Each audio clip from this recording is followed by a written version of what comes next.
right sides together because they're in garter stitch. It works best to sew with the right sides together. So you're going to put your right sides together, and then we're just going to use mattress stitch to sew up each side of the Christmas tree. So you're just going in and out, making sure that it stays nice and aligned as you go down the side of the tree. I'm just going to do that on both sides. Then when you've gotten to the end of one side, you can turn it out and have a look if you like, and you're going to see how neat the seam looks now that we're on the right side. So you've got a nice neat seam, and you're just going to sew down the other side of the Christmas tree so that both sides are done, and you've just got an opening left across the bottom.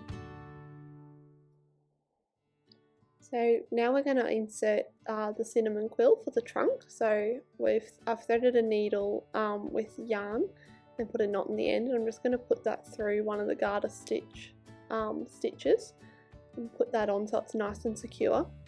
Then what you're going to do is you're just going to lace across over the top of the cinnamon quill to start with, making sure you're just going through the stitch, so you're not going through to the other side of your work, you're just staying on the inside. So we're just going to loop a couple of strands of yarn over the cinnamon quill to help hold it in place.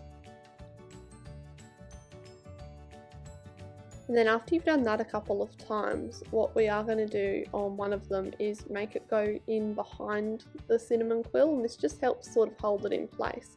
So as I pull the thread down on this one, I'm putting it so that it goes in behind, and that's just going to help hold it in place nice and firmly.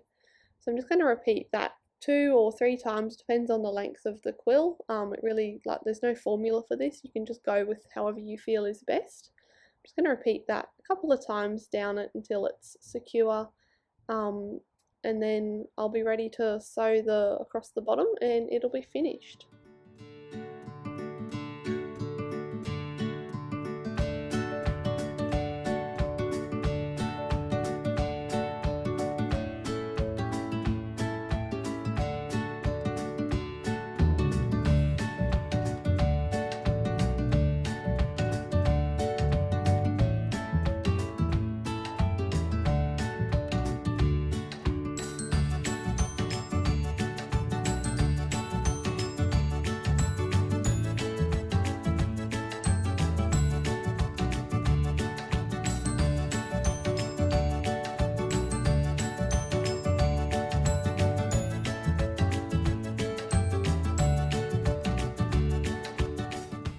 Now we're finished, we're just going to turn the tree the right side out, so that's really easy. We're just going to flip it out.